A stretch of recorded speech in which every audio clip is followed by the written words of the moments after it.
The cattle stood in the snow like survivors of something.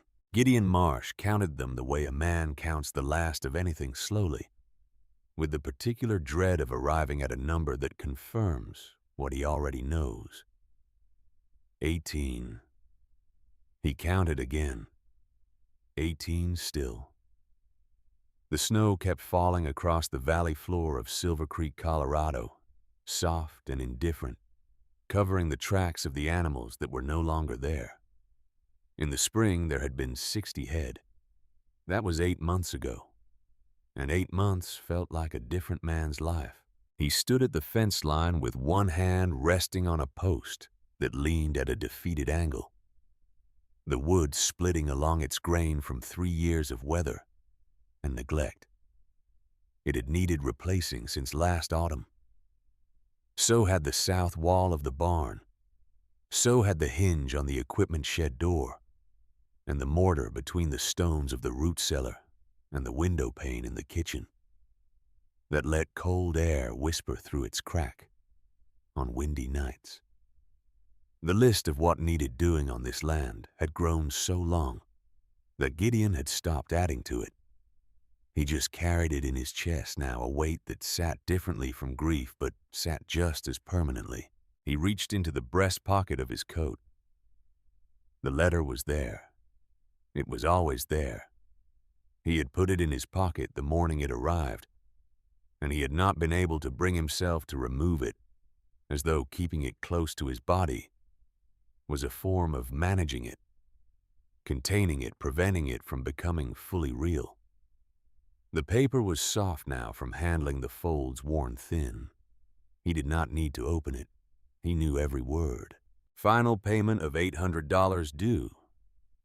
December 25th. Failure to remit will result in immediate foreclosure proceedings. December 25th. Christmas Day. He had always thought of Christmas as the kind of day when impossible things became briefly possible. This year it was the day that would decide whether his father's 30 years of work on this land would simply end. The fence post beside him creaked in the wind. Gideon understood the feeling. He put the letter back against his chest and looked out across the valley. The mountains to the west were white to their shoulders, and the sky above them was the particular gray of a Colorado December that had decided to commit. The creek that gave the town its name ran dark between snow-covered banks, visible from where he stood as a thin line of movement in all that stillness. The water rights attached to that creek were the most valuable thing on the property. His father had understood that and had fought to secure them when he first staked the claim. A man could lose cattle to drought and disease. He could rebuild a herd. But water rights in this territory were the kind of thing that changed hands once and stayed changed. The sound came from the road below the property. Before he saw anything, a stagecoach bell faint and then less faint. The particular sound that Silver Creek produced twice a week when the afternoon route came through from Durango. Gideon's stomach did what it had been doing at unexpected intervals for the past 6 months. Whenever he thought about this day, it tightened. Not from anticipation. From the particular discomfort of a man who has done something he cannot undo and must now stand inside the consequences of it. Loretta Whitfield was arriving today. He had written those letters in June. June felt like a season from another life. He had written them when he still had 40 head of cattle and a working forge area near the barn, and a thread of optimism that he had since lost so completely. He could no longer remember what it had felt like to hold it.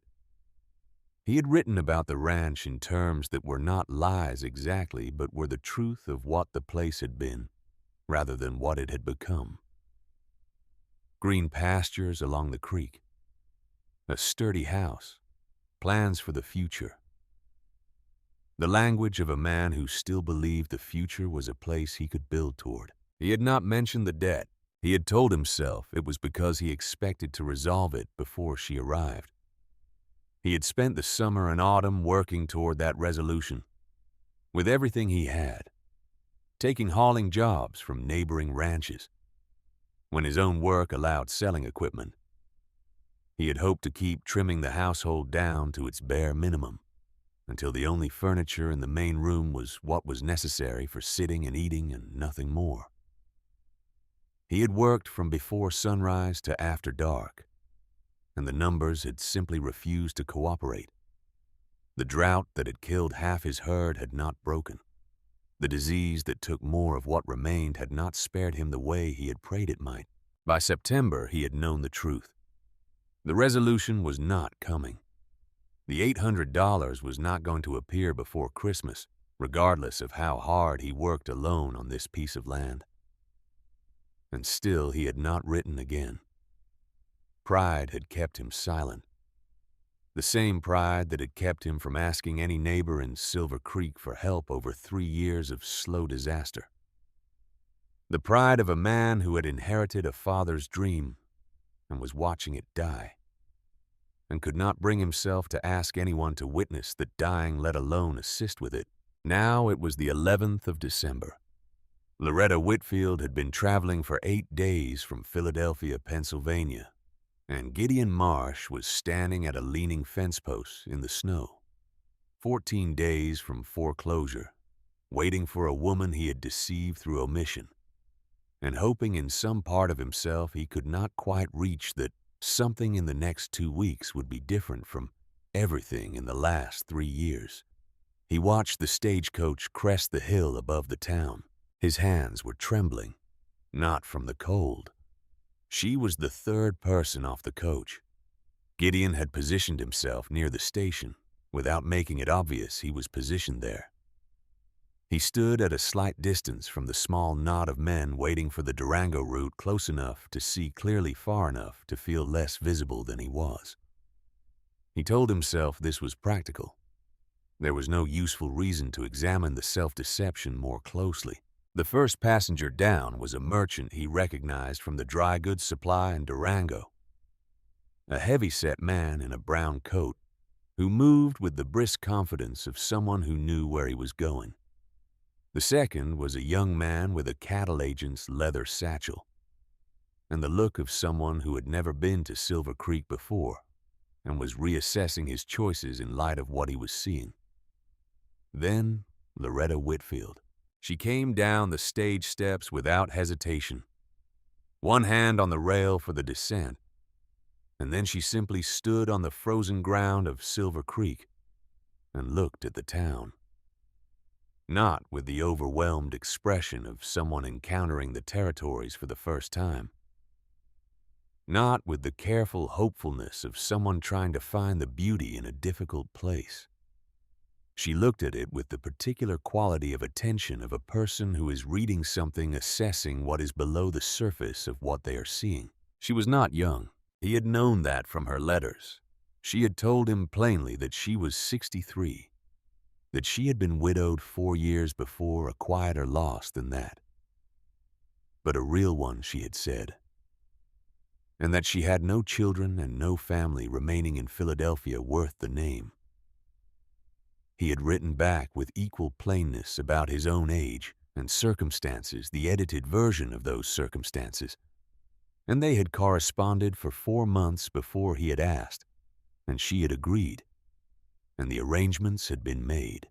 She was a woman with white hair and a straight back, and the kind of face that had been through enough weather that its expressions were economical. She did not waste expressions. Gideon could see that from 40 feet away. Her carpet bag sat at her feet, and he could tell from the way it had landed that it was heavy, heavier than he had expected. The weight pulled the bottom of the bag against the frozen ground at a dense, settled angle. He separated himself from the small group of waiting men and walked toward her. She saw him coming before he reached her. Her eyes moved to him the way her eyes had moved over the town, assessing, registering, not showing the conclusion before she had finished reaching it. Miss Whitfield. His voice came out rougher than he had intended. He did not use his voice as much as he once had. Mr. Marsh. She extended her hand. He took it. Her grip was not the polite half-grip of a woman performing the formality of a handshake. It was a full clasp, fingers wrapping to the back of his hand firm and direct. Her palm was calloused in a way he did not register fully until after he had released it and was trying to understand what he had felt. The wagon ride from the station to the ranch passed in the way that silences pass between two people who have communicated at length in writing and are now discovering what correspondence cannot convey. The gap between letters and presence. She sat on the bench beside him and looked at the landscape with that same reading quality, her eyes moving methodically over the valley. The creek line, the distant shapes of neighboring properties. Good water, she said. He glanced at her. The creek, she said. You can see where it cuts through from here. The land below the creek line has different character from the land above it. Greener bones underneath even in winter. He had not thought of the land in those terms. The bones of a place. The bones of the ranch itself told a different story than the land did. He watched her see it as they approached. The barn that sagged along one wall where the structural post had shifted in the spring thaw 2 years ago, and he had not had the material to repair it properly. The fences along the upper pasture that leaned and listed at intervals the wire slack between posts that had heaved with the frost cycles, until their plumb was just a memory. The cattle she could see from the road standing in a rough cluster near the hay feeder, their winter coats unable to hide the sharpness of their ribs. His jaw was tight enough to ache. The house itself was sound. That much he had maintained. The roof held. The foundation held. The stove worked. He had kept the floors clean and the kitchen in order with the kind of deliberate attention a man pays to the last thing he can control when everything else is sliding past his ability to manage. There were no curtains because he had sold them along with the better furniture in November. There was minimal decoration and minimal everything. It was a house that had been stripped to its essentials and was living on them. She stepped inside without comment. She set her carpet bag down just inside the door. She did not move to look at the rooms or to set her things somewhere, or to perform any of the gestures a newly arrived person performs when they are trying to orient themselves in an unfamiliar space. She stood in the middle of the main room and she looked at him. He should have written, he said. Should have told you things had changed. You came a long way for a fair picture, and I gave you a different one. He paused. You're free to take the next stage back to Durango. I'll pay your fare. She did not answer immediately. The silence lasted long enough that he thought she was deciding which stage would work, whether she needed to rest first. He was already calculating what he had in the drawer by the stove, whether there was enough for the fare without touching the 200. He had saved toward the debt. Then she reached down and unbuckled the carpet bag. She did not speak while she worked the buckle. She drew the bag open and reached inside with both hands and began to remove things. She placed them on the table between them with a methodical precision that had the quality of a ritual performed so many times it had become an unconscious. A hammer first, not a small household hammer for driving picture nails. A blacksmith's hammer, the handle worn smooth from years of use, the head darkened with the particular patina of metal that has been near fire many times. Then tongs. Iron long-handled, the gripping ends shaped for holding hot metal at working distance from a forge. A rasp. A pritchel punch. A hoof pick. A small pritchel block for backing nailwork. A curved knife for trimming. A clincher. Tools that Gideon could not name individually, but which he recognized collectively as the set of a working farrier, the tools for the shaping and fitting of horseshoes. She laid them on his table one at a time. When they were all arranged, she straightened. She looked at him across the tools. Her face held the same economic expression it had held since she stepped off the stage, giving away nothing before she was ready to give it. "The question is," she said, "whether you can work alongside a woman at the forge." The room was quiet. The wind moved against the kitchen window with its thin crack, and the cold came through it the way it always did, a narrow thread of December air that he had learned to ignore. Gideon looked at the tools. He looked at the hands that had arranged them on his table, the hands he had shaken at the station. He understood now what he had felt when her palm met his. The calluses were not in the places where a woman developed them from housework or needlework or any of the labor that hands were typically expected to do. They were the calluses of someone who had gripped a hammer handle for years. The thick pad at the base of the fingers, the roughness along the heel of the palm from repeated vibration, the small scars that came from working metal near heat with hands that got close. "You're a blacksmith," he said. Her expression shifted just enough to indicate that this was a more accurate statement than his tone made it sound. "My father was Ezra Whitfield," she said, "of Philadelphia. He ran the Whitfield Forge for 30 years before he died." She paused for the length of a single breath. "I worked beside him from the time I was old enough to grip a handle safely. He had no sons. He taught me instead." She moved one of the tongs slightly on the table, not from any practical need, a small adjustment. "When he fell ill 2 years before his death, I ran the forge.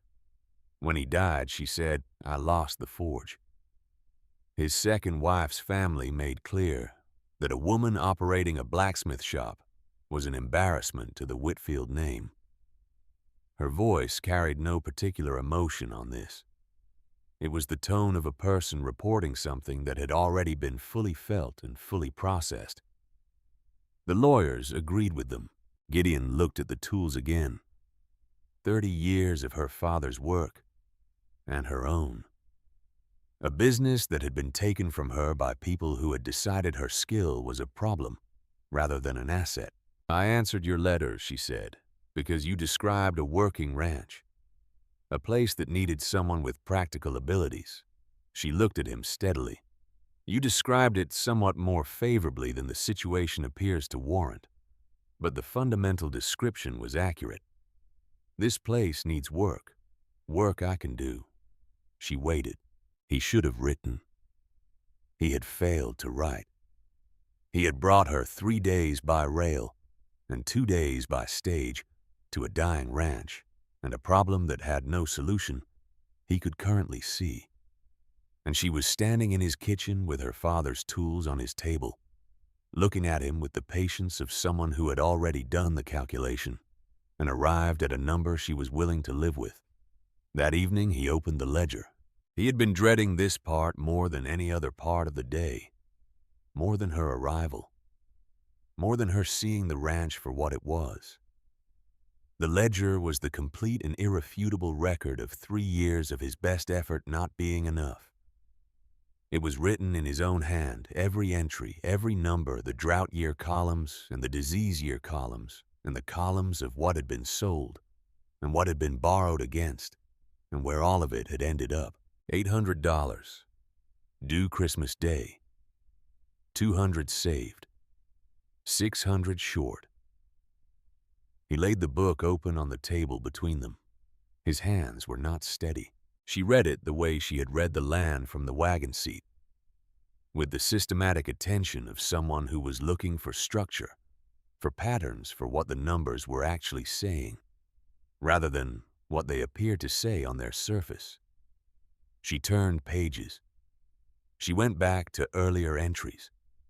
She did not make sounds of sympathy or dismay. She did not look up at him with an expression calibrated to make him feel less like a failure. She read, 3 years of losses, he said, when she reached the most recent columns. Drought cut the herd in half the first year. Disease took more of the second. This year I've worked every hour I had, and it's still not enough. He heard the rawness in his own voice and did not try to smooth it. It's never been enough. She closed the ledger. She was quiet for a moment, not the silence of someone who had nothing to say. The silence of someone who was deciding what the right first thing to say was. Then she stood. "Show me your horses," she said. It was not what he had expected her to say. He had expected the conversation to continue, the one about the numbers and the deadline, and whether there was any path between where they were and where they needed to be by December 25th. He had been preparing himself for that conversation since she stepped off the stage. She was already moving toward the door. He took her to the horses in the last of the fading December light. 4 animals. 2 working horses and the bay mare he used for lighter work, and a roan gelding that had been favoring his right front for 2 weeks in a way that Gideon had not been able to diagnose and could not afford to have looked at by the farrier in town. She went to each horse in turn without being directed to them. She ran her hands along their legs, the way someone runs their hands along the frame of a house they are considering purchasing, pressing at intervals, feeling for what was not visible. When she reached the bay mare, she slowed. She crouched down without ceremony and lifted the mare's left front hoof. She held it and looked. She set it down and lifted the right. She looked at both, and then she looked at the way the mare was standing, the slight distribution of weight away from the left front that even Gideon had not consciously noticed until she made him see it. "She's been favoring this side for a while," Loretta said. "See how the shoe is wearing on the inside edge? That's been pulling the whole leg wrong." She straightened. "The shoe needs to come off and be reset with a different angle. The way it's been sitting, the stress goes up into the fetlock and from there up the leg. If it stays like this through a hard winter of work, she could go lame permanently." Gideon looked at the mare. He had been looking at that horse every day for 2 weeks and had not seen what this woman had seen in 3 minutes. She looked at the roan next, examined both front hooves closely in the fading light. When she stood, her expression had shifted to something more settled, as though the examination had answered a question she had been carrying since she arrived. "Stone bruise," she said. "Poorly fitted shoe probably from the last time he was shod. Someone got the angle wrong. Add wet bedding and he's been developing the early signs of thrush." She glanced at Gideon. None of this is unfixable, but it needed to be caught before it got worse. He stood in the last light of December, with his 2 unsound horses and his leaning fence posts, and his empty pastures and the letter still folded against his chest. And he thought about the 6 months of letters he had exchanged with this woman, the careful descriptions of a ranch he was trying to hold together, and the tools she had placed on his table, and the way she had looked at his horses in the failing light, as if she was looking at something she already understood the language of. He thought about what it meant that she had come, not what it meant to him. What it meant that she had made this choice, a woman who had run a forge in Philadelphia, who had worked beside her father for decades, who had lost the business she had built when the people around her decided that her skills were inconvenient. She had answered his letters not because he was the best option available to her. She had answered them because the frontier offered something that cities did not. A place where the question of whether a woman could do a thing was answered by whether the thing needed doing. "Your forge area near the barn," she said. "The one you mentioned in your 3rd letter. Can I see it?" He took her there with a lantern. The forge area was rough. He had maintained it because certain repairs on the ranch required a working forge, and he had learned the basics over years of necessity enough to set a nail or straighten a bent hinge or accomplish the small repairs that a working ranch required. But it was not a proper setup. The bellows were adequate. The coal supply was adequate. The anvil was solid. A good anvil, actually. Something his father had brought west, and which had survived every difficulty better than most things on the property. She ran her hands over the anvil in the lantern light. She tested the bellows with 3 slow pumps and listened to the sound they made. She examined the coal and crouched to look at the hearth configuration. She did not speak while she worked through this assessment. Then she stood. "This will do," she said. "It's rough, but the bones are sound." There it was again. Bones. He looked at the forge setup he had never fully appreciated and tried to see what she was seeing in it. Inside the house at the kitchen table with coffee that was yesterday's bread and hot water, more than anything that could reasonably be called coffee, they talked. Careful talk. 2 people who had written to each other for 4 months and were now recalibrating what they knew. She told him about her father's shop in more detail than the letters had carried.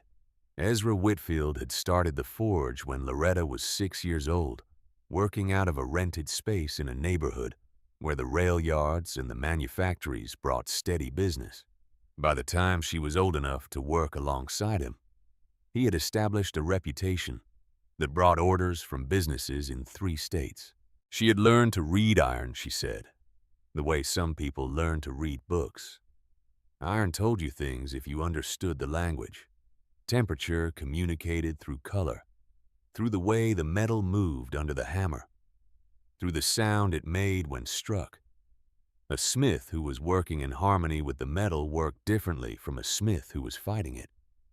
Her father had been the first kind, and he had taught her to be the same. When he fell ill, she had kept the books and managed the orders and supervised the 2 apprentices who did the physical work she could not always do while also managing the household and her father's care. When she could, she worked the forge herself. When he died, she had believed for a brief time that there was a path to keeping the business. She had the knowledge. She had the relationships with the suppliers and the customers. She had the tools. She had not had the family's agreement. Her father's second wife married in the year before his illness. And never a comfortable presence in the household had a brother who was a solicitor, and a clear sense of what a respectable family business looked like when the proprietor died. It did not look like a widow woman in a leather apron. The legal process had been efficient, and the outcome had been complete. "I could have found work in the city," she said, "hiding what I was. A woman with a knowledge of metalwork can find positions if she's willing to frame them the right way. To call it household management or industrial oversight, or something that sounds like it belongs in a woman's sphere." She turned her coffee cup in her hands. "I was tired of hiding it." Gideon told her about his father in return, about inheriting this land 3 years after his father's death, from a man who had worked it for 30 years and left it in good shape, about the drought that had begun in the 2nd year of his ownership, that slow and grinding kind of drought that didn't announce itself with dramatic heat, but simply withheld rain until the grass thinned and the hay failed, and the creek ran low, and the cattle began losing condition faster than he could restore it. About the disease that came in the drought's wake, because drought-stressed animals were easy targets, about selling everything he could sell and working every job he could find, and watching the numbers refuse to add up regardless. "I wrote to you because I was desperate," he said. "I needed help, and I couldn't ask anyone local." He looked at the table. A mail order arrangement felt like something I could frame differently than asking for charity, something with some dignity to it. She looked at him across the table. "And now," he said, "now I've got nothing to offer you but honest work and likely failure." She was quiet for a moment. The kitchen was quiet except for the creak of the house in the wind and the thin sound from that window pane crack. Then she pushed back her chair and stood. "Show me your horses," she had said earlier. Now she said something different. "What we have is 14 days," she said. "What I have is skill. What you have is a forge that will work and land that has water, and an understanding that what I can do has value." She looked at him levelly. "I have been told my whole life to be smaller than I am, to fit what I know into the shape of what people expected me to be." She picked up the hammer from the table where she had left it.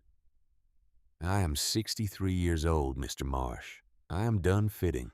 He looked at this woman who had traveled 8 days from Philadelphia to a failing ranch in a Colorado December, and had placed her father's tools on his table, and looked at his horses in failing light, and was now standing in his kitchen holding a blacksmith's hammer, as if it was simply the most natural thing in the world. She extended her other hand across the table, not a greeting this time. The other hand, the one without the hammer, an open palm offered straight. He looked at it, calloused and scarred and absolutely certain. He reached across the table and took it. Her grip was strong and steady, and did not flinch. 14 days until Christmas," she said. "We have work to do." Outside the window of the kitchen, with its thin crack letting in the cold, the snow had stopped. The valley was white and still under a sky that had cleared to stars. The cattle in the pasture stood in their winter coats, breathing white steam into the dark air. The fence post at the property line leaned at its defeated angle. The barn sagged along its south wall. But in the kitchen of the Marsh Ranch, 2 people with calloused hands sat across from each other with a ledger on the table and 14 days on the calendar, and a set of blacksmith's tools arranged between them, like the vocabulary of a language they were just beginning to discover they shared. The forge would need to be lit early tomorrow. There was no time to waste, and Loretta Whitfield had not come this far to waste any of it. The forge took a full hour to come alive. Loretta had been up before the light, which was not unusual for her. She had been waking before light since the years when her father's shop opened. Before the rest of the neighborhood was stirring, when the Philadelphia streets still held the particular hush of early morning. And the first thing you heard when you stepped outside was the sound of your own boots on the frozen cobblestones. On this ranch, the darkness before dawn was a different quality, entirely deeper, and more complete without the distant sounds of a city keeping its own hours. But the habit was the same. Before light, before coffee, at the forge. She assessed the setup in the cold gray of first morning the way she had assessed every forge she had ever worked with. The systematic attention of someone who understood that the environment of the work determined the quality of the work before any skill was applied. The bellows she had tested the night before. They were adequate, the leather cracked at one seam, but functional, the draw sufficient to bring a coal fire to working temperature with reasonable effort. The coal supply was adequate for the near term, enough for 2 weeks of steady work if she was not wasteful with it. The anvil was the best thing in the setup, a 150-pound London pattern with a face still reasonably flat and a horn in good condition. The kind of anvil that had been bought by someone who understood what they were buying. She worked the bellows until the coals caught, and then she worked them more until the fire was what she needed it to be. The cold of the December morning pushed against the open side of the forge area, but the fire pushed back, and within 30 minutes the working space had reached the temperature where she could begin. She started with the horses, the bay mare first.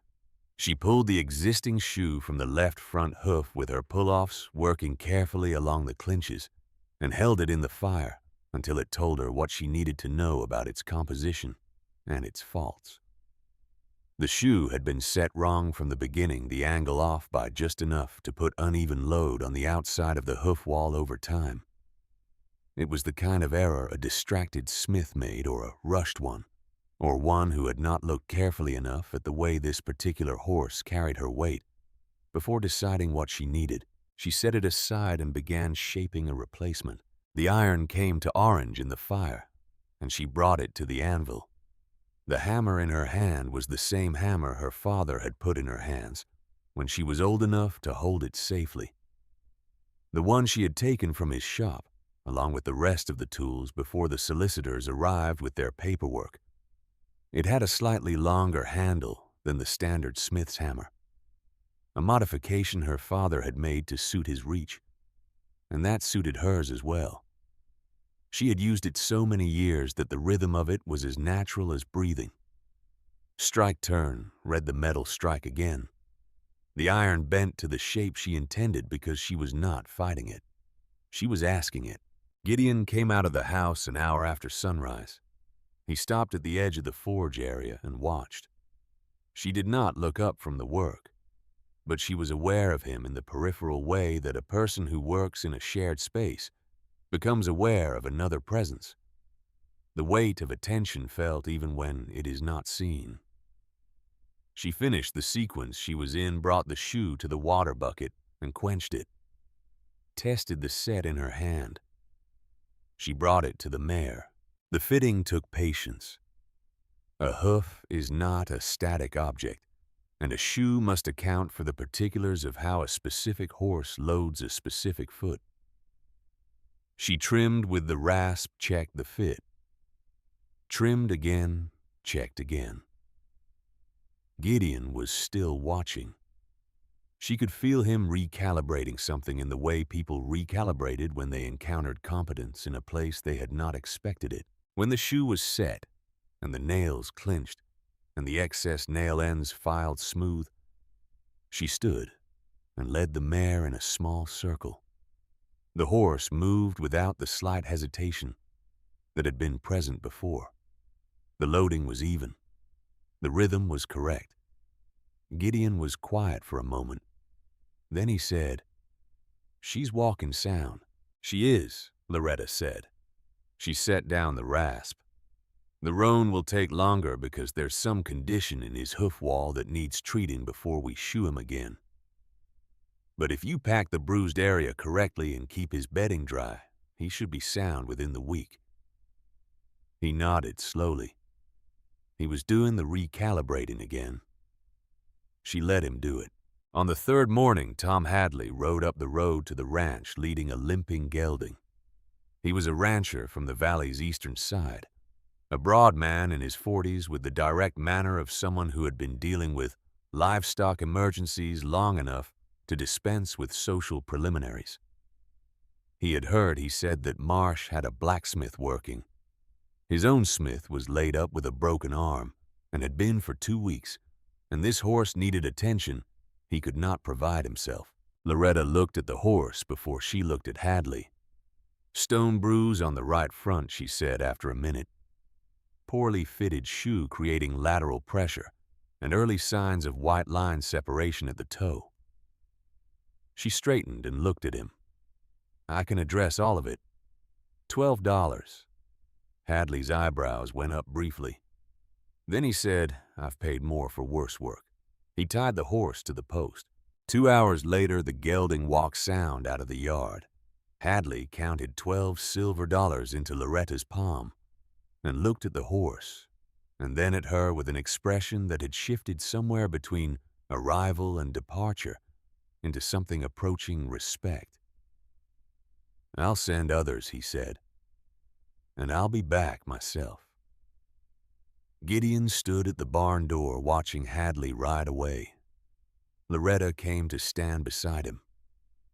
She opened her hand and showed him the coins. He looked at them for a long moment. $12, he said, "in one afternoon." She pocketed the money. "We need 588 more, she said. "But it's a start." The days built their own structure after that. Gideon took the ranch work, the feeding and the maintenance and the hauling jobs he had arranged with neighboring operations, the work that kept the land and the animals from failing further, while the larger problem remained unsolved. Loretta ran the forge. She opened it in the darkness before dawn, and she worked it until the light was gone, and the sound of the hammer on the anvil rang out across the valley of Silver Creek. in a rhythm that people noticed because they noticed any change in the soundscape of a small place. Each evening, they sat at the kitchen table with the ledger. $15 from a batch of tool repairs on the 12th. $9 from an emergency reshoeing on the 13th. When a freight outfit lost a shoe on the road above town, and the driver had heard the same thing Hadley had heard. $22 from a set of custom gate hinges for the Miller Ranch to the north. A job that took the better part of a day because the hinges needed to be fabricated to a specific size that no catalog could supply. The money accumulated the way water accumulated in a drought. Years slowly, never fast enough, but with a persistence that was its own form of hope. On the 5th day of this rhythm, something changed in how the orders arrived. An older man rode out to the ranch in the late morning, a retired freighter named Ambrose who had settled in Silver Creek after 30 years on the mountain routes. He brought a broken axle brace that needed rebuilding and a piece of wagon hardware that needed fabrication from scratch. Standard work, the kind that was unglamorous but necessary.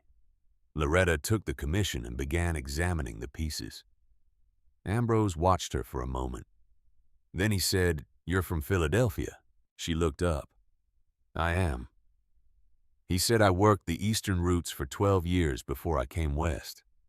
Supplied out of Philadelphia mostly." He paused. "Your father was Ezra Whitfield." She set down the axle brace. The old man was looking at the inside of the axle brace housing where a small mark had been stamped into the metal during fabrication. A small mark that her father had begun using 20 years ago to identify his shop's work, a stylized W with a bar beneath it. She had kept using it after he died because it was the mark of the work's quality, and she had maintained that quality, and it belonged on everything she made. Ambrose said, "I bought hardware from your father's shop for 8 years. Best iron work I ever used." He looked at her. "You're the one who ran the shop those last 2 years when he was ill." She did not answer immediately. He said, "I heard the family sold the business. I always thought that was a shame." He picked up his hat from the post beside him. "The work is the same. I'd know that mark anywhere." He rode out an hour later, and by the following morning 3 new customers had arrived at the ranch. Not by coincidence. In the way that information traveled in small places through the specific transmission of one person telling another the precise thing they needed to know. Ambrose had talked to someone who had talked to someone else. The daughter of Ezra Whitfield was working a forge outside Silver Creek.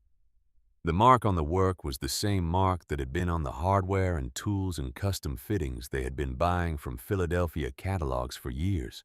The orders increased. A ranch to the southeast sent a man with a list of winter repairs that had been accumulating since October, when their regular smith had moved on. A merchant from the town sent word that he needed custom display hardware for a new shop front and would pay premium for quality. A woman who kept horses for a small livery operation on the edge of Silver Creek sent all 4 of her animals out on consecutive days for assessment and shoeing. Each evening, the numbers in the ledger grew. Still not fast enough, but the rate was changing. On the 8th day, Harlan Dowd rode out to the ranch. He did not arrive the way Hadley had arrived, with a limping horse and a practical need, and the direct manner of someone who wanted a problem solved. Dowd rode out on a horse worth more than most of the cattle in the valley, wearing a coat that had been made for him rather than bought off a shelf, and he arrived in the middle of the morning when the forge was burning, and Loretta was in the middle of a commission. He positioned himself near enough to observe, without positioning himself close enough to be part of what was happening. He watched for several minutes. He was 52 years old and had the particular quality of a man who had made his money through attention to other people's difficulties. He owned property in Silver Creek and in 3 other settlements within 50 miles. and he had a way of appearing at the edge of situations that were approaching crisis with a patience that never seemed hurried, because the math of those situations was almost always working in his favor, and he knew it. "Impressive," he said finally to no one in particular. His eyes were on Loretta. Then he looked at Gideon, who had come out of the barn when he heard the horse. "Heard you've got quite the setup here now, Marsh." He smiled in the way of a man performing friendliness. "Your Smith produces quality goods. Your Smith. Not her name, not her title. The possessive construction of a man describing a tool." He said, "If circumstances change before the 25th, my offer still stands." He said it as though he were doing Gideon a favor by remembering him. Then he turned his horse and rode back toward town. Gideon stood watching him go. Loretta set down the piece she had been working. She looked at his face. He said, "Dowd has wanted this land for 2 years. He's been waiting for the bank to take it." She looked at the road where Dowd's horse was diminishing into the distance. She picked up her hammer again. "Then let's not give him the satisfaction," she said. On the 9th day, Gideon stopped bringing wood to the forge and started staying. It began practically enough. She needed a second pair of hands for a gate hinge commission that required holding a long piece while she worked the end of it. The kind of job that required the metal to be held at a specific angle throughout the sequence, or the work would be off. He held it. She worked. The commission was finished in half the time it would have taken her alone. He stayed after that. She found him watching her work the way people watched work. They were trying to understand, rather than work they were evaluating, not with the skeptical attention of someone waiting for a mistake. With the quiet focus of someone learning a language and trying to find the pattern in it. She let him watch. And then she started explaining. "The iron tells you when it is ready," she said. "See the color? That orange-yellow. That is the working window." She brought the piece to the anvil. "Too soon and the metal is still fighting you. Too late and it fights you differently, goes brittle." She struck twice and the metal moved the way she intended it to. When it is right, it cooperates. She looked at him. "You are thinking too much about the hammer. The hammer is just the messenger. You are trying to tell the metal something. The hammer carries the message." He tried it. His first attempts had the quality of all first attempts, by a person who has been watching skill and is now discovering the gap between observing and doing. But he listened when she corrected him, and he adjusted, and he tried again. His hands were not unskilled hands. They were hands that had been doing physical work for 30 years, and they understood the relationship between effort and result, the way a tool worked with you or against you, depending on how you held it. By late afternoon of the 9th day, he could work the bellows in coordination with her rhythm, without being told when to pump and when to hold. He could identify the working temperature by color, with about 70% accuracy. He could hold pieces at the angle she specified without drifting. It was not mastery. It was the beginning of understanding. That evening at the kitchen table, she updated the ledger while he made the coffee, which had improved over the course of the week as he figured out the proportions she actually preferred. She did the math. He set the cups down and looked at the numbers over her shoulder. $340 total, she said. Combined with your original $200, $540. We need $800. She paused. December 20th. 5 days remaining. 260 short. He sat down. The 5 days lay between them on the table like a physical thing, a narrow bridge with the gap still visible below it. She heard him start to say something and then stop. She looked up. He was looking at the tools on the shelf where she had moved them after that first night, arranged with the same systematic logic she arranged everything. He was looking at the hammer. She waited. "This isn't what you signed on for," he said finally. His voice had the roughness she had noticed on the first day. The roughness of a man who did not use his voice for emotional things and found it unreliable when he tried. Saving a stranger's ranch, working yourself into the ground for someone else's debt. She set down the pencil. She looked at him across the table in the lamplight of the kitchen, with its thin crack in the window and its sparse furniture, and its quality of a place that had given away everything that wasn't essential and was living on what remained. She said, "You think I came here for comfort?" He met her eyes. "In Pennsylvania," she said, "I was told my skills were something to be managed, something to hide or reframe or apologize for." She kept her voice even. "I had 12 years in my father's shop before the city decided I was doing something improper, by knowing what I knew. I had 2 more years running that shop while my father was dying, and I kept it running well. When he died, the lawyers told me the business would be better managed by people who could manage it correctly." She looked at the hammer on the shelf. They meant men. The fire in the stove shifted and settled. She said, "Your letters described a place where a person with practical skills could use those skills without being told the skills were the problem." She looked back at him. "You described it more generously than the current situation warrants. But that description was not entirely false. You have not once in 9 days suggested that I should let you handle the man's work. You have not once looked at what I do and decided it was something that needed managing." He was quiet.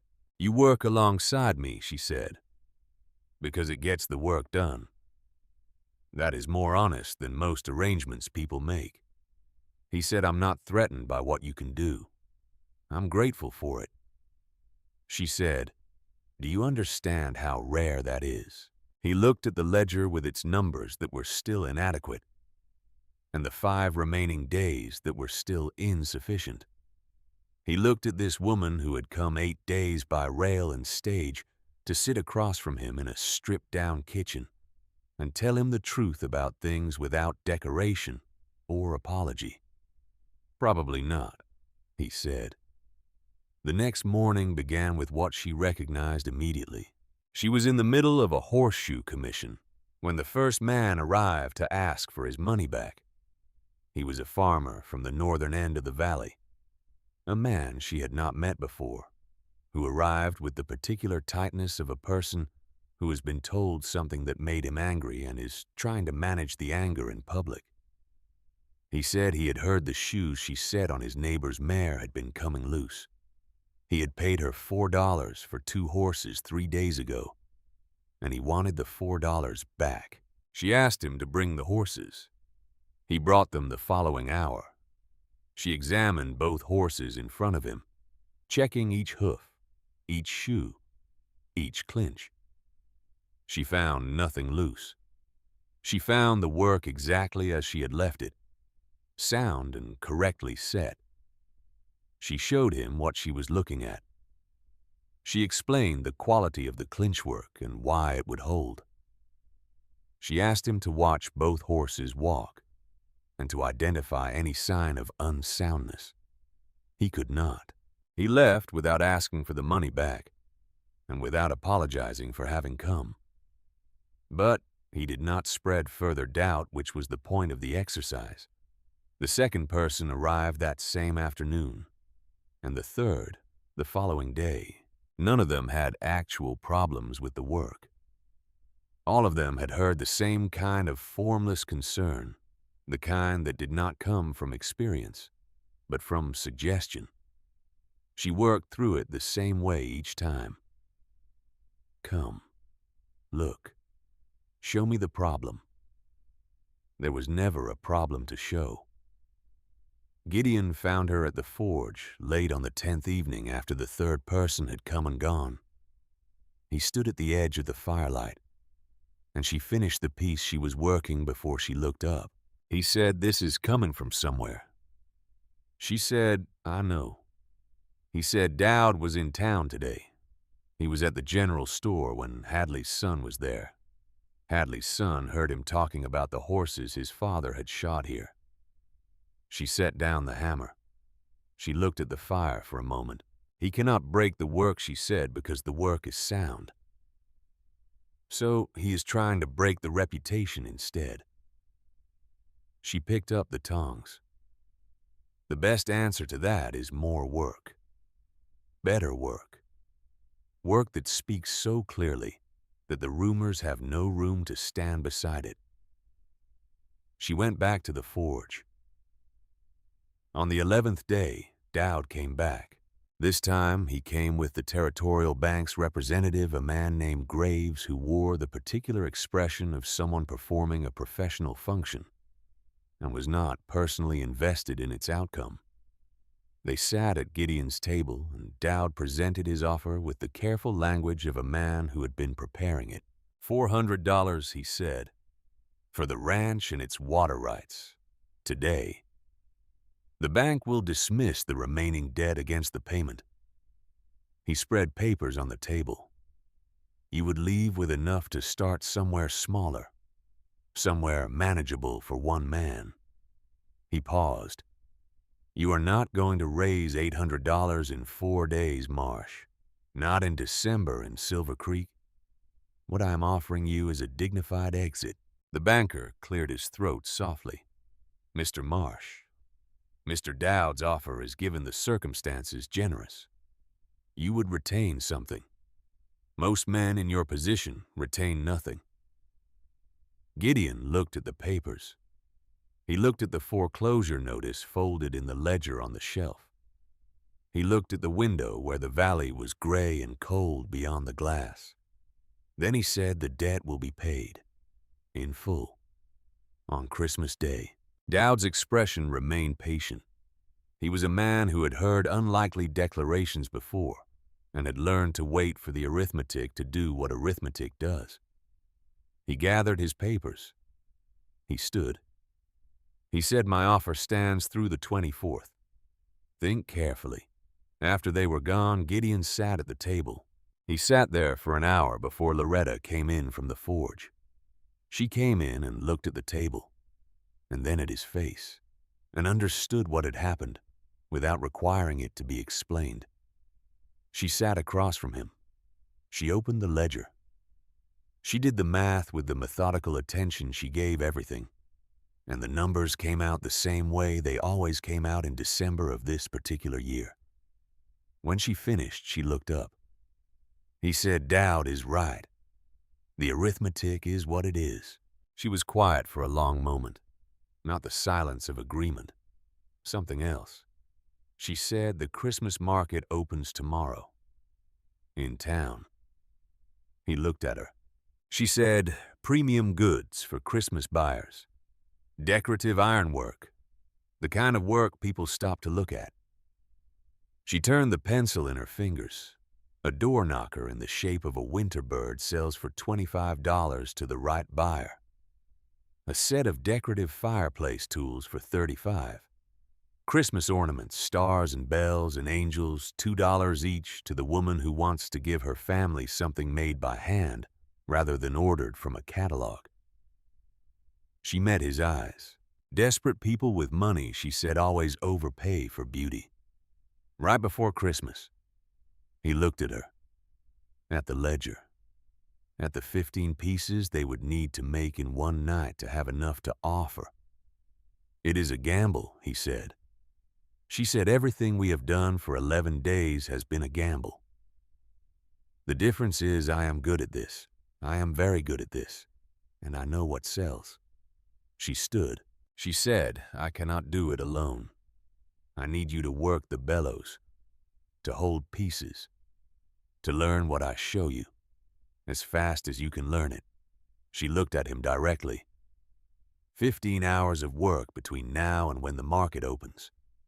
15 pieces that will make people stop walking and look at them the way people stop and look at something they did not expect to find.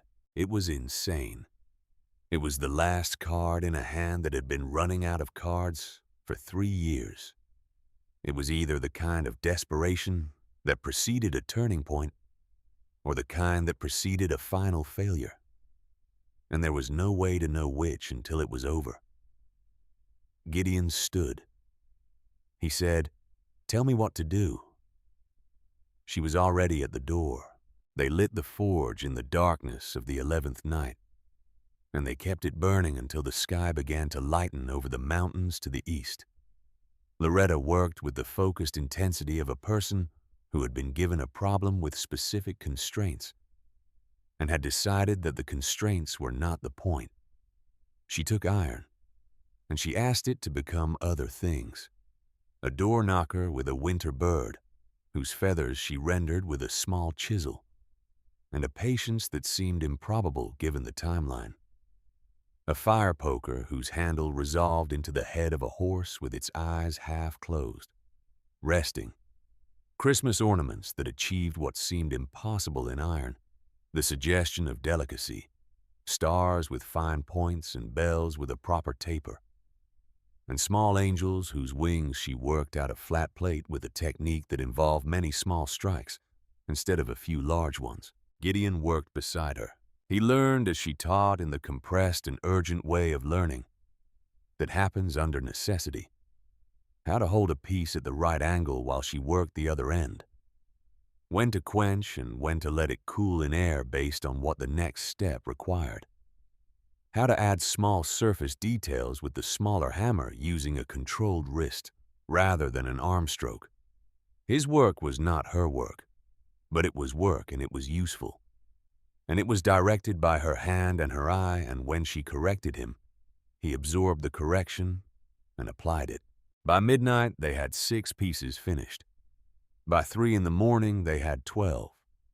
By the time the sky was beginning to consider becoming something other than black, they had 15 pieces laid out on the workbench in the cold air of the forge area. And both of them stood looking at them in the early light that was not quite light yet. And neither of them spoke for a long moment. The iron work was extraordinary. Gideon had no framework for evaluating ironwork with any technical precision, but he knew what something looked like when a person had given it everything they had. He knew what the combination of skill and desperation looked like when it produced something that exceeded what the individual components should have been able to create. He had seen it in ranchers who had no business making it through a bad year, and had made it through anyway by working past the point where effort should have been enough. He was looking at that now in iron and firelight. Loretta's hands were trembling slightly from the hours of sustained effort.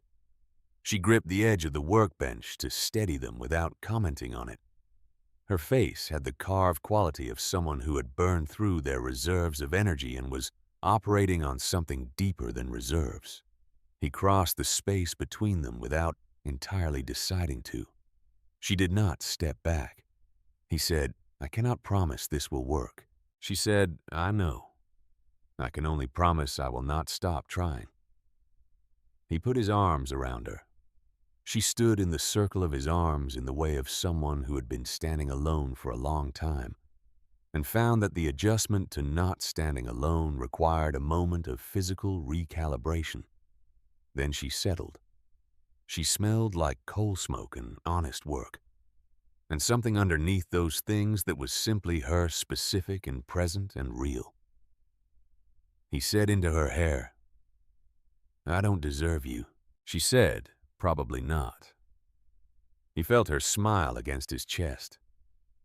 "But you're stuck with me anyway." Behind them, the forge fire had settled to a deep bed of coals.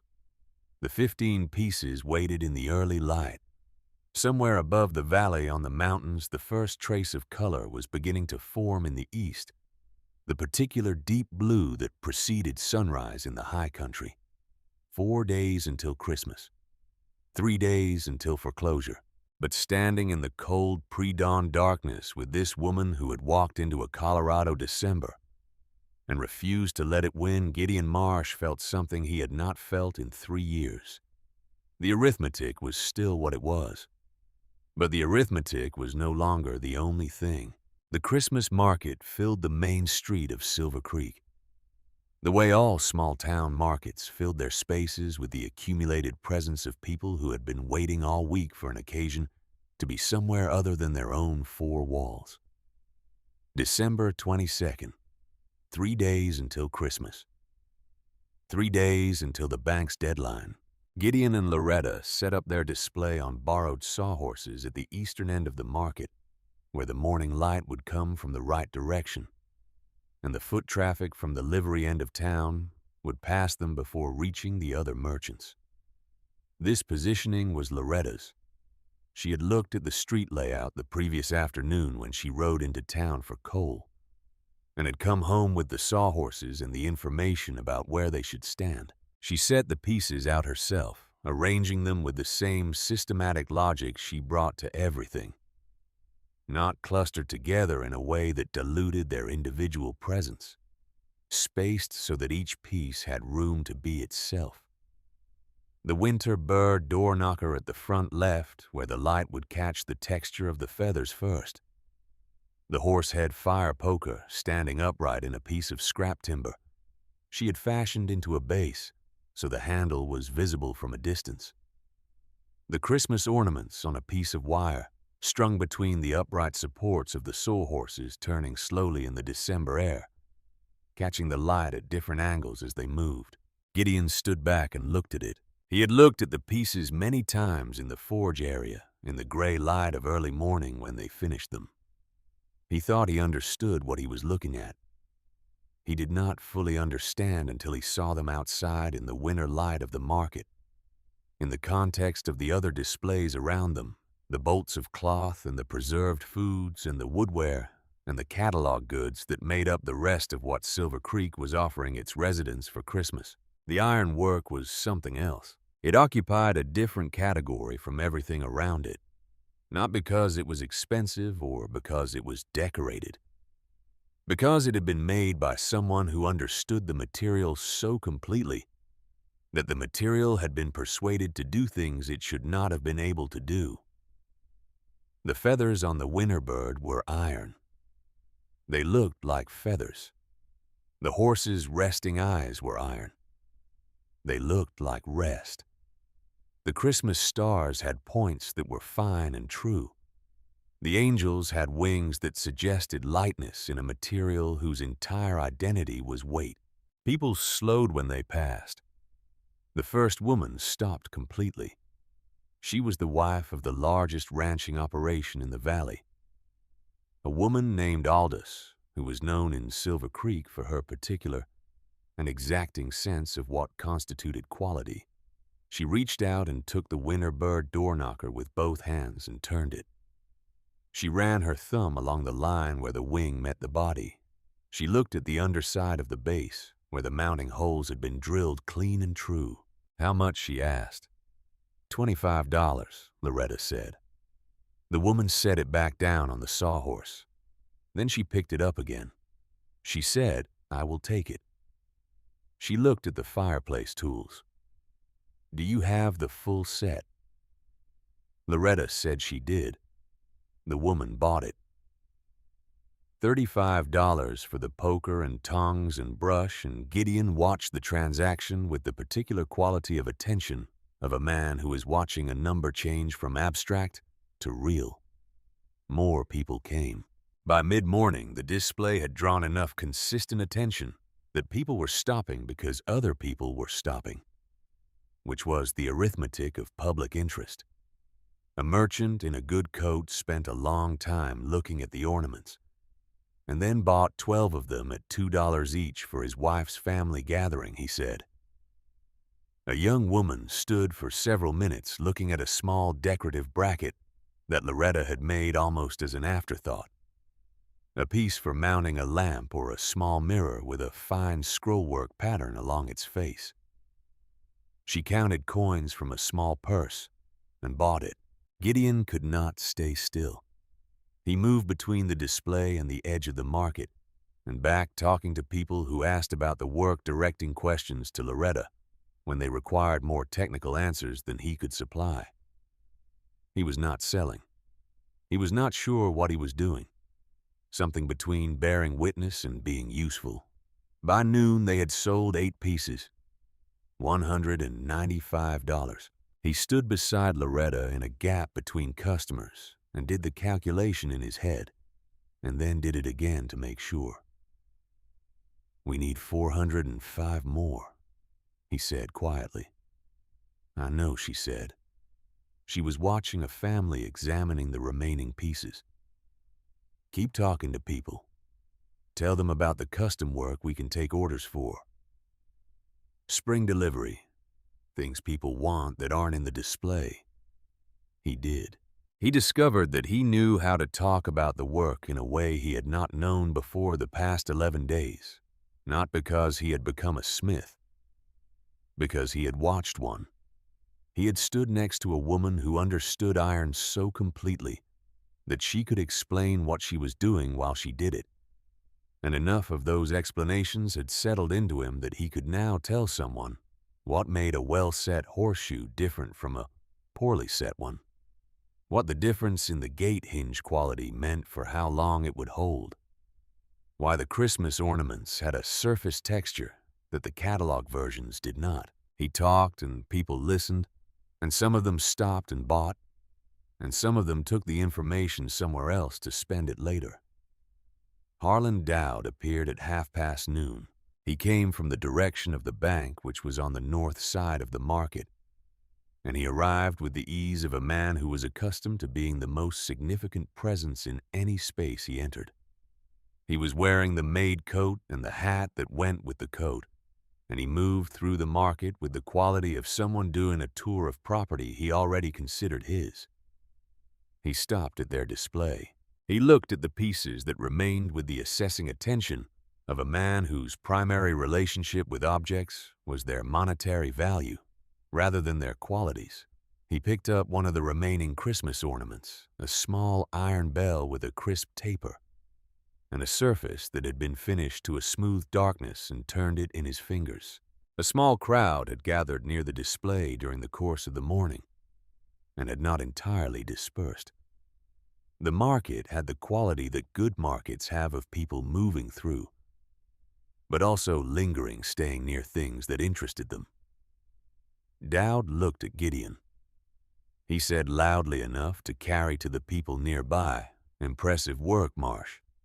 Your blacksmith produces quality goods." The words were arranged to do a specific thing. Your blacksmith. Not her name. Not her title as a craftsperson.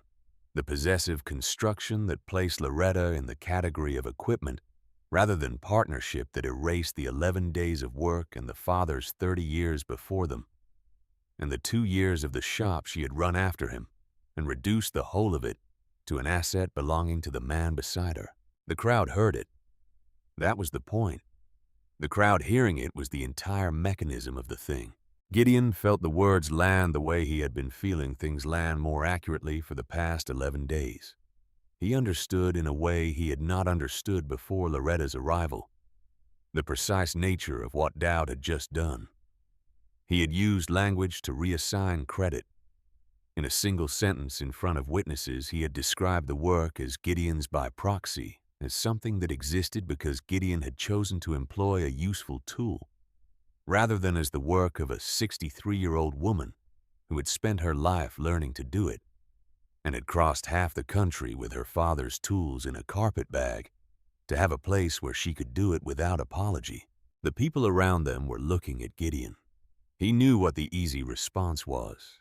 He had made easy responses to uncomfortable situations his entire adult life. The pride that had kept him silent for 3 years of slow disaster on this ranch was the same pride that would keep him silent now if he let it. The silence of a man who could not quite bring himself to say the true thing when the true thing cost him something. He looked at Loretta. She was standing straight the way she always stood, with the particular quality of stillness that she had when she was waiting for something rather than reacting to it. She was not looking at him with an expression of appeal or of demand. She was not performing patience for the audience. She was simply present the way she was always simply present, doing the thing that was in front of her, which at this moment was waiting to see what kind of man was standing beside her. He thought about her blistered hands. He thought about the hours before dawn at the forge, the 15th piece finished in the cold first light of this morning. He thought about the mare walking sound for the first time in 2 weeks. He thought about $12 in silver on the first afternoon, and the sound of her voice explaining what she was seeing in the horse's hoof, while the horse stood quietly, because she knew how to stand near an animal without making it afraid. He thought about 3 years of pride that had nearly destroyed everything his father built. The pride of a man who could not ask for help. The pride of a man who could not admit that working alone was killing him. He had come so close to losing the thing he most needed to hold that the distance between what had happened and what could have happened was difficult to look at directly. He said clearly and without rushing it, "This is the work of my wife." He did not raise his voice. He did not need to. The market had the quality that small spaces have where sound carries further than the speaker intends, and the people who were near enough to matter were near enough to hear. He said, "Loretta Marsh, blacksmith." Her father was Ezra Whitfield of Philadelphia, whose work supplied 3 states for 30 years. She learned her trade from him, and she ran his shop after him. And everything you see on this display she made with her own hands. The silence that followed was the specific silence of a public space, absorbing a piece of information that has rearranged something.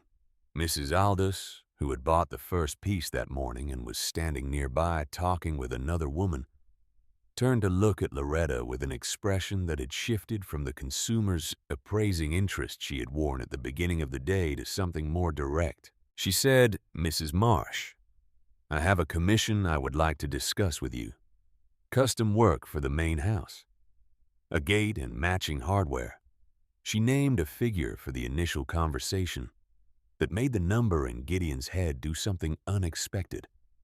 A banker's wife who had been looking at the ornaments for several minutes stepped forward and said she would like the remaining 3. Another man from the Northern Valley ranches said he had a season's worth of repair work he had been sending to Denver because he had not trusted the local options.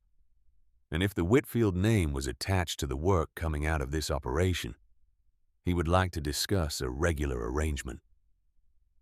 Dowd had not moved. Gideon looked at him.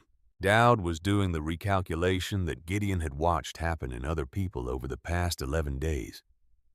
The reassessment that occurred when a situation turned out to be different from what it had appeared to be. He was a man who had built his particular kind of success on being able to read the mathematics of a situation accurately before other people did. And the mathematics of this situation had just changed in a way he had not anticipated. He looked at Loretta. He looked at the crowd that had formed and at the pieces that remained, and at the order that Mrs. Aldous was discussing with a ranching wife nearby. He put the iron bell he had been holding back down on the display. Then he said, "Mrs. Marsh, I need a quality blacksmith on permanent retainer for my operations. My current smith is adequate but not exceptional, and my operation has grown past adequate." He named a monthly figure. Year contract. First 2 months paid in advance. He said it the way he said everything, with the manner of a man doing a favor. But he said it to her, not about her, and he said her name correctly, and Gideon understood that Dowd was not doing this from generosity.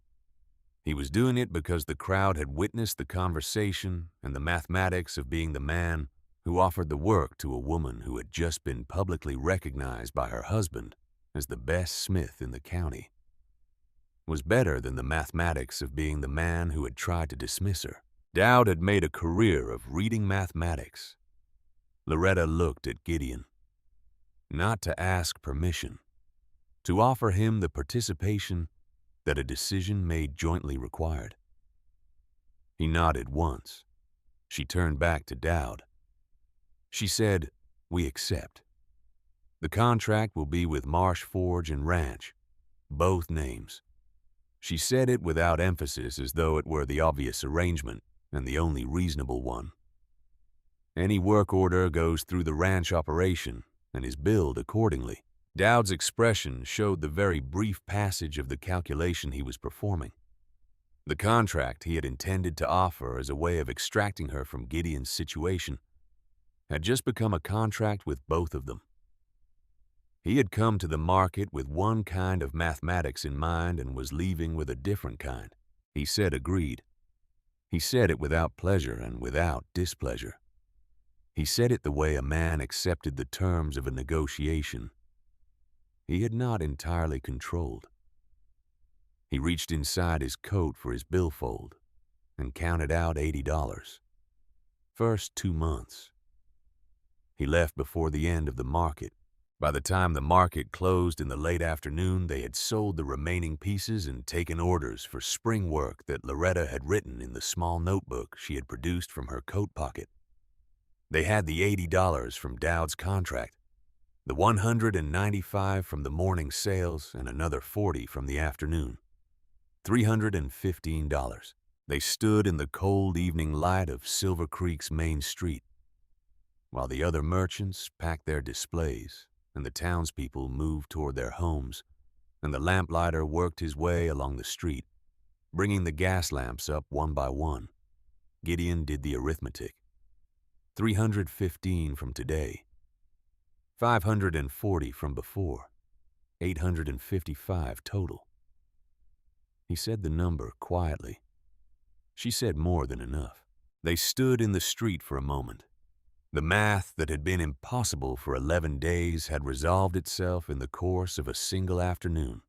Not easily, not simply, but completely. He said it was the work. You were right about what people would pay for it. She said it was also what you said. He looked at her. She said what you told people about the work. Publicly. That mattered. She paused. Not to the money, to the work itself. She looked at the main street of Silver Creek in the evening light. A place is made of what people say about each other in it. He thought about that. He thought about the things that had been said about Loretta since her arrival. The useful, careful things and the other kinds. He thought about what Dowd had said with his possessive construction, and what Gideon had said immediately afterward, and the specific difference between those two sentences, and what they implied about who this woman was in this place. She had arrived 11 days ago as a stranger. She was leaving this market street as someone people knew by name, by skill, by the word of her husband spoken clearly in a public space. That was a different kind of arrival than the one she had made at the stage station. They drove back to the ranch in the dark. The valley was still and cold and clear, the mountains to the west showing their outlines against a sky full of stars. The horses moved at a steady pace on the familiar road, and Gideon let them find their own pace. He held the reins loosely, and beside him Loretta sat with her hands in her lap and watched the dark shapes of the landscape passing. Somewhere above town, from the direction of the church whose bell had been ringing for Sunday services when Loretta arrived 11 days ago, a sound carried through the cold air. Children singing. One of the Christmas preparations that filled the last days before the holiday in small towns. Everywhere the choir practice or the school pageant or the informal carol that happened when enough people with children found themselves in the same space close enough to Christmas. She said I used to sing. Before. She said it without elaboration. And he understood that before meant the years in Philadelphia. The Forge years, the years when there had been a life around the work, and not just the work alone. He said, "What did you sing?" She said whatever was needed. She paused. My father could not carry a tune. He was very good at iron and very bad at music. She said it with the particular quality that her rare humor had, dry and specific, and entirely without sentimentality. He used to say that God had given him one gift and he had used it correctly. Gideon said, "I cannot carry a tune either." She said, "I suspected as much." The ranch came into view as they crested the last rise before the property. The dark shapes of the buildings against the snow. The barn and the house and the forge area. And beyond it, the upper pasture, where the cattle stood in their clusters. The horseshoe above the barn door caught the starlight, in the way it caught light at any angle that old worn shoe that Loretta had nailed in place on the first evening, the one she had called a promise rather than luck. He unharnessed the horses and she held the lantern while he did it, and they worked in the coordination that 11 days had built between them, each knowing where the other was and what was needed without the words. Inside the house, she made coffee while he stoked the stove, and they sat at the kitchen table for the last time, with the ledger open between them. And she wrote the final numbers with the same pencil she had used on every entry since she arrived. $855. The number sat at the bottom of the page with the authority of a calculation that had closed. She closed the ledger. They sat in the lamplight of the kitchen, and the stove ticked, and the window with its thin crack let in its thread of cold air, and it did not seem important the way it had seemed important 11 days ago. Christmas morning was clear and cold, and the sun came over the eastern peaks at the angle that meant the solstice had just passed low and bright, and carrying the particular quality of a Colorado winter morning that had been cold enough all night to make everything sharp at its edges. Gideon dressed in the clothes he wore for town. Loretta wore the dark dress she had been wearing when she stepped off the stagecoach. She had pressed it the previous evening with the iron she had heated on the stove, and it was correct for the occasion in the way she was correct for the occasion, without excess, without performance, in full possession of itself.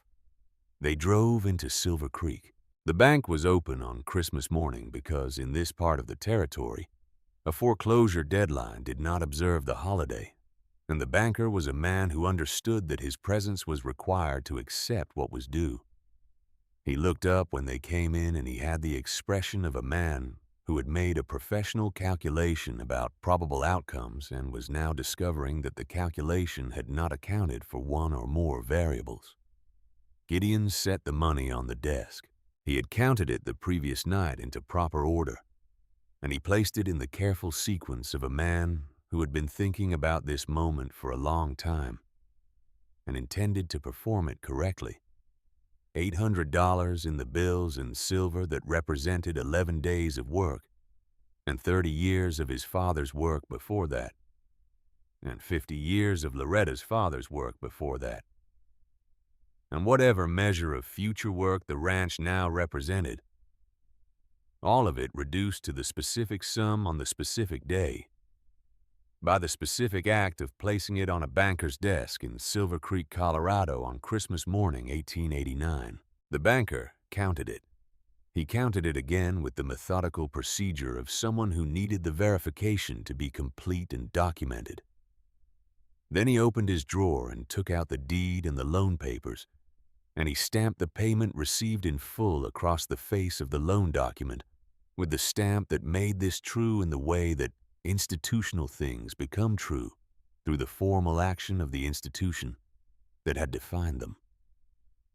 He handed the deed to Gideon. Gideon held it. It was a piece of paper. It was the document that had existed in one form or another since his father had staked the original claim, the one that had changed at the bank when the drought and the disease had required borrowing against it. The one that had been the most frightened piece of paper in Gideon's life for the past 14 months. It was an ordinary piece of paper with legal language on it and a property description, and a stamp that said the obligation it had carried was discharged. He held it for a moment. Then he handed it to Loretta. She looked at it with the same reading quality she brought to everything, and she held it for a moment. And then she handed it back. They were standing in the Silver Creek Bank on Christmas morning, and the thing that had seemed mathematically impossible 14 days ago was simply a fact, now complete and documented and real. Outside, she laughed. It was not the polite, contained expression of someone managing their response to a public space. It was a real laugh coming up from somewhere that had been compressed for 11 days and longer, and it changed her face completely. He pulled her to him right there, on the main street of Silver Creek, with the Christmas morning emptiness of the town around them, and he kissed her. She smelled like wood smoke and coal and winter air, and she tasted like the coffee they had made at the ranch before they left. And she kissed him back with the directness she brought to everything she did. "Merry Christmas, partner," she said. "Merry Christmas, wife," he said.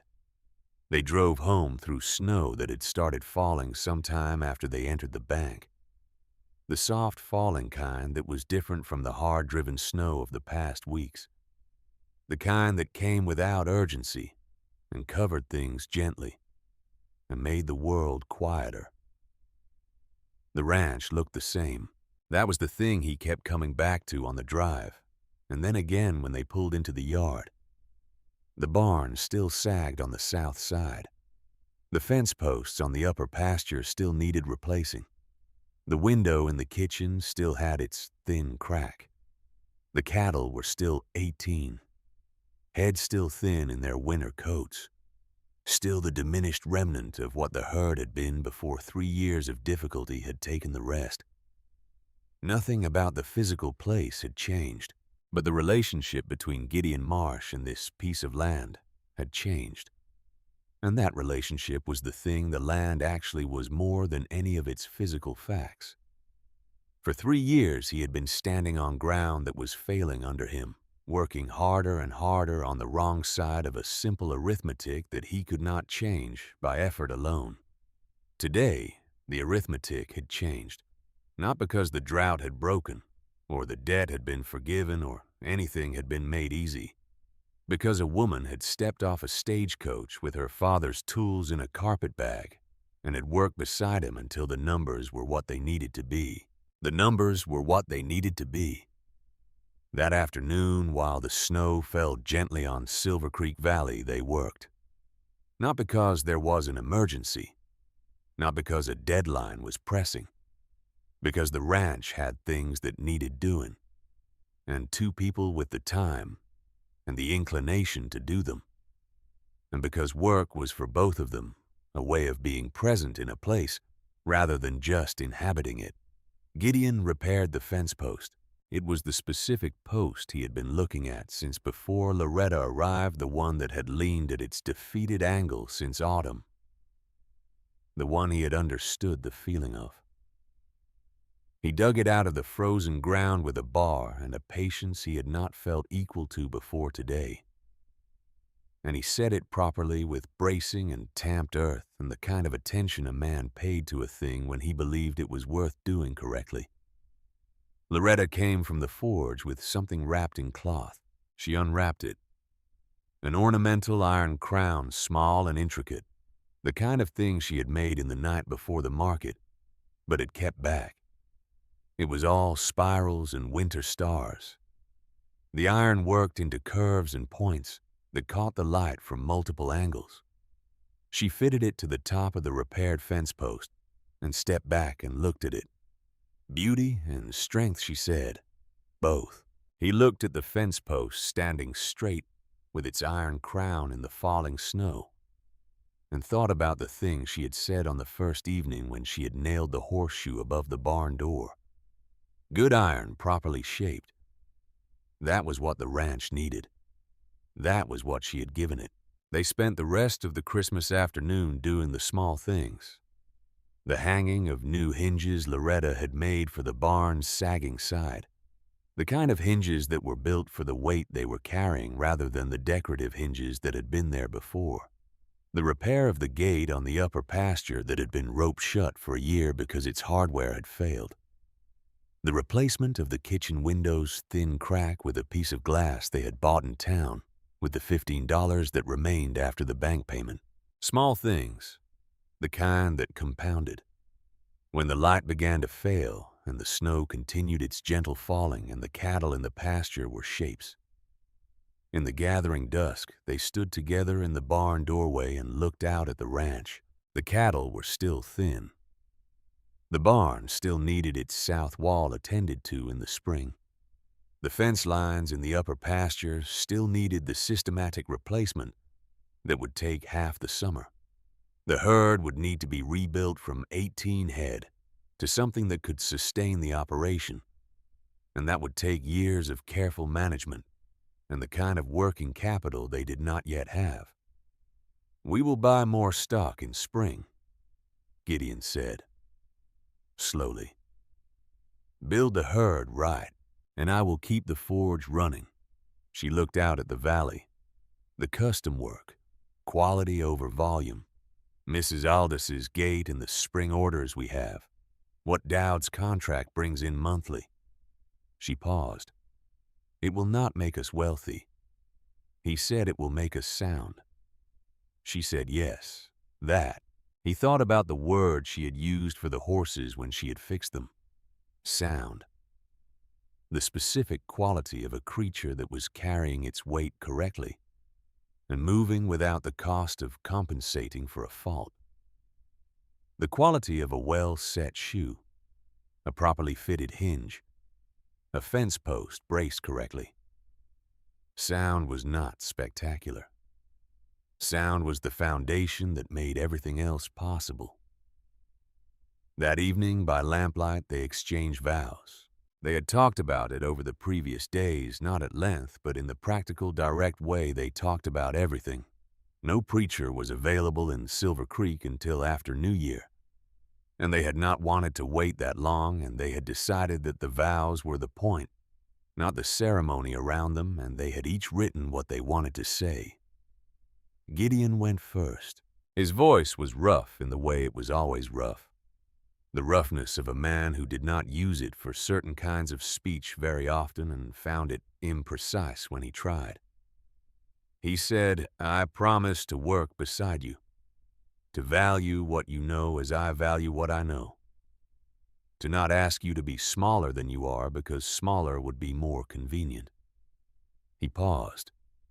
"To tell the truth when the truth is what you need, even when the truth costs me something." She looked at him across the lamplight of the kitchen table. She said, "I promise to shape what we are building with the same care I give the iron, to stand beside you when it is difficult." She looked at the tools on the shelf and then back at him. "To make this place a home, not only a ranch, and to never stop asking the metal the right questions." He said, "What does that mean?"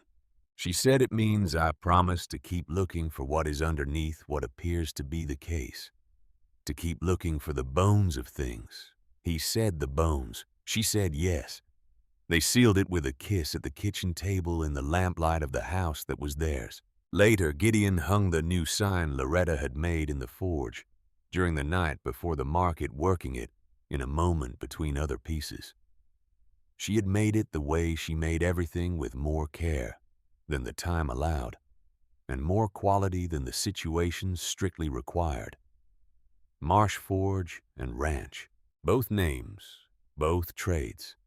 The letters even and clear in the iron, the surface finished smooth. He hung it at the entrance to the property where the road came onto the land where anyone coming from the valley would see it. He stood back and looked at it. The horseshoe above the barn door had started as a promise. Loretta had said so the first evening when she climbed down from the roof in the last of the sunset light, smelling of coal smoke and honest work, and something entirely herself. She had said, "Good iron properly shaped. That is what this ranch needs. That is what we are going to give it." She had given it. 14 days, $800. 18 cattle who were a foundation rather than a failure now. A forge running and a reputation established. and two people who had come to this arrangement as strangers and had found in the practical space between them something neither of them had known to ask for. The snow had stopped. The valley was quiet and white, and the mountains stood in their dark outlines against the sky that was clearing to stars. The same stars that had been there the night Loretta arrived. The same stars that had been there the night her father's shop was taken from her. The same stars that had been above the Philadelphia forge, where she had learned to read iron before she knew that the knowledge would carry her across half a country to stand in a Colorado yard in the snow on Christmas evening. She came to stand beside him at the sign. He put his arm around her shoulders. She was cold through the layers of her coat, and she was there present and specific and real, the particular warmth of a person who was not an idea or a letter or a practical arrangement, but a woman who had given her best skill and her complete honest self to the hardest 2 weeks of his recent life. "Best Christmas I never thought to ask for," he said. She leaned into him. She said, "Sometimes the best things arrive in the hardest weather." He thought about that. He thought about the December that had come within 14 days of ending everything his father built.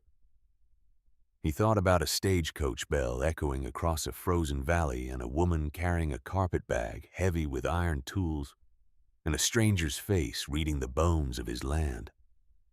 He thought about 12 silver dollars in an open palm and the first actual working hope in 3 years. He thought about the ranch that was imperfect and scarred and had been stripped to its essentials by difficulty, the house with its patched window and its sparse furniture and its kitchen with the creak and the coffee that had gotten better over 11 days of learning each other's preferences. He thought about the cattle that were 18 and would become more. He thought about the forge that would burn through winter and spring, and the custom work that had its name on it already, and the woman beside him, whose name was on the sign beside his. Inside, the lamplight came through the kitchen window, clean and whole. The crack was gone. In the morning, the work would continue, the real long work, the kind that did not have a deadline but just had the days ahead of it, compounding, the herd to build, the south wall of the barn to address when the weather allowed, the spring orders to complete, the contracts to begin, the 10,000 small decisions of a working ranch and a working forge, and two people learning the language of a shared life. One day at a time, the way you learned any language worth knowing. But that was tomorrow. Tonight the snow was still and the sign was hanging, and the horseshoe above the barn door caught the starlight, and the forge sat cold and patient beside the barn, waiting for morning the way all good tools waited, ready to do exactly what they were built for. Good iron properly shaped. That was what the ranch had needed. That was what they had given it. And standing in the quiet of a Silver Creek Christmas, with the mountains dark to the west, and the valley white and still below Gideon Marsh, understood that the thing he had inherited from his father was not the land, and not the debt, and not the 30 years of effort that had built this place up from bare ground. The thing he had inherited was the belief that the right work done with sufficient honesty would eventually build something that held. He had come closer to losing that belief than he would ever be comfortable remembering. He had not lost it. In the end, that was the only thing that mattered. Not the $800 and not the sign and not the 14 days of impossible arithmetic, finally resolved. The belief. And beside him, carrying her father's tools and her father's mark and the full weight of everything she had learned and refused to hide. Loretta Marsh understood this too, and she said nothing because nothing was required. And they stood together in the snow and the silence and the starlight, and the particular piece of people who have come through something hard and arrived somewhere worth the effort. The forge would burn tomorrow. There was work to do.